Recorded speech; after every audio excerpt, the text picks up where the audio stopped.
So the Bree Turner issue is an issue for the Indiana Fever. It is completely an issue for the Indiana Fever. And if you guys agree with it, subscribe. We are trying to hit 55.3K by the end of the day. And we've lost one subscriber today. We're trying to gain that one subscriber back if we don't hit it. But we got to talk about it because I've seen a lot of people basically saying, oh, the Fever, the Bree Turner situation doesn't mean anything for the Fever because, the Fever they already have a roster spot. If cutting Bree Turner makes no difference for the roster. And I'm like, it does and it doesn't. First of all, if the Indiana Fever were willing to do anything, it would be one thing. They need to do something. They need to do something. But we got to talk about the entire, first of all, how bad a signing Bree Turner was in the first place. How any other team in the league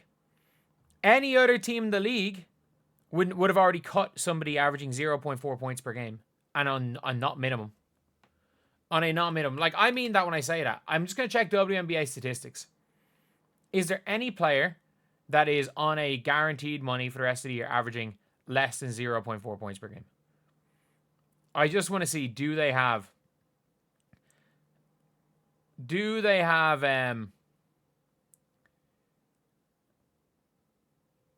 so I need to just check out the per game. So if you're looking at the per games, Brianna Turner is literally last. Grace Berger has played one game. And she's last. Badian has played 9 minutes. So she played 9 minutes and is less. Other than that, she is last.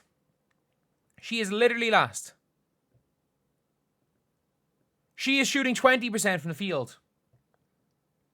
She is blocked, if I'm not mistaken. Has she blocked a shot?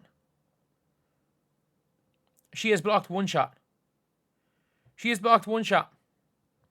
might be saying, oh, it's not that many minutes. 14 by 4 is 36 minutes. She's blocked one shot on the season. Okay, she's got a decent rebounding rate, I guess. But, she has 0.5 fouls per game. And again, she's averaging 4 fouls per 36, which doesn't really matter that much. But she's averaging 0.4 turnovers per game. She averages more turnovers than points. She averages more turnovers than points.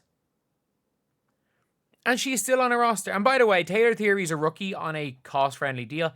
Ariel Powers cut. Crystal Bradford cut. Kiara Linskin's cut. Mackenzie Holmes cut. Joyner Holmes cut. Liz Kitley cut. Sanaya Fagan on a rookie deal. Lexi Brown. Is she still there? I don't know. She's still averaging 1 point per game. Kosu on a rookie deal. Sherrod rookie deal. Rhea Marshall rookie deal. Walker Kembro. She's been awful. She's actually been awful. I don't know why she's still on the team. Bree Hall cut. Sev Hughes cut. Rookie deal. Mercedes Russell cut. Mariah Jefferson on a guaranteed contract. Kia Stokes on a guaranteed contract. Diaby cut. Peely cut. Alexis Prince cut. Sika Kone on a rookie deal. Lindsay Allen, again, hasn't been great. Emily Engsler. And when you get into the 2.3 points per game, it is what it is. When you get to Colson, at least for end of the bench players, you're okay, maybe that's something. I thought Carly Samuelson was doing okay, averaging 3.3. Where she's literally last in points per game of all players that aren't either on guaranteed deals or on rookie deals. And are young players that have potential. She's literally last. She's last. Every other player that's even in the vicinity of her has been cut. So every other team would have cut Bree Turner. And not only that, the Indiana Fever need two clear players. They clearly need two players. They need size, which, if you can pick up Mercedes Russell. But the problem is, if you pick up Mercedes Russell with that last spot in the team, half of your roster are centers. Half of your roster are centers or are non-shooting power forwards, if you want to consider them that. Half of your roster are centers if you go and pick up Mercedes Russell, who fits a need, by the way, because there are times where just physical size is what the Fever need. And as much as Mercedes Russell sucks as well, she is physical size. And Sparks didn't need her, but the Fever need physical size. So you get rid of Turner, you pick up Mercedes Russell, and then you need an athletic wing. And you still have a free spot for an athletic wing. Right now, with Bree Turner on the roster, it's only possible for the Fever to fix one of those two spots. And I don't care. Mercedes Russell could be, or sorry, not Mercedes Russell, Bree Turner could be this close to solving world peace. And I still don't care. Because world peace is not going to win us a game in the playoffs, is it? It's not going to win us a game in the playoffs. Right now, the Fever don't have anywhere near the talent. Not only to compete with the Liberty, they don't have the talent to compete with the Lynx. They don't have the talent to compete with the Mercury, who, by the way, they're half their team are on minimum contracts, and the Fever still don't have the talent. This isn't a Bree Turner problem. This isn't a problem with her. She sucks. We know she sucks. It is what it is. There are players that suck on other teams. But there aren't players that suck on other teams. And, first of all, there aren't players that suck on other teams that aren't on rookie deals or on guaranteed contracts. Everybody on another team that sucks is either on a rookie deal or a guaranteed contract. And I think Lexi Brown might be on a guaranteed contract. She is the only player that sucks this bad on an unprotected contract that is that hasn't been cut or isn't going to be cut. Let's be real. The Fever just won't cut her. And I get it. It's for locker room reasons. But I'm sorry. What is the goal of the Fever? What is their actual goal? What is their goal? Is it winning? Is it winning? Because you might be saying, the Fever needed to do whatever the hell DeWanna Bonner wanted. By the way, I don't know if the Phoenix Mercury would have been as... The Phoenix Mercury are in the race for... They didn't sign DeWanna Bonner in the summer. They didn't want DeWanna Bonner in the summer. And they were still in the race to go and sign her from... they didn't want to pay her in the summer. They paid Sammy Whitcomb instead, by the way. The Mercury paid Sammy Whitcomb instead of DeWanna Bonner. They could have had DeWanna Bonner in the summer. They paid Sammy Whitcomb instead. The Phoenix Mercury were ruthless. The Phoenix Mercury basically told Brittany Griner, we don't want you back. They basically told Brittany Griner, you can leave. And what have they done? They put themselves in a position where they're considered the best round organization in the league, and they were on the final three for Emma Messman. The Minnesota Lynx, Peely Badian struggling to start the year. She's cut. Elisa Peely not doing great during the year. She's cut. We're going to bring in Klindikova. She's a bit more size. She's a bit more what we need. We're going to bring in Klindikova. We're going to cut all of these players. Even though we screwed up badly by drafting Elisa Peely over Angel Reese. Doesn't matter. Well, sorry. Not taking Angel Reese and making a trade that ended up getting a Peely. Doesn't matter. We're going to cut her because she's not up to scratch. And still, teams cutting players. Teams cutting all these players. And, that's who that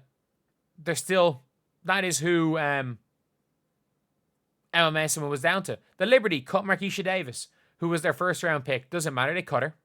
But the Fever had no problem cutting Grace Berger. They had no problem cutting a first round pick. They didn't care about that. But they have a weird issue cutting somebody who's way worse.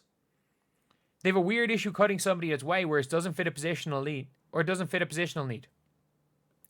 Like, it would be one thing if half the Fever's bench wasn't non-shooting power forwards and centers. Like, it was non-shooting power forwards and centers. It is just simple as that. Like, if you look at the Indiana Fever team, how does a team, I mean this when I say this, how does a team that employs 5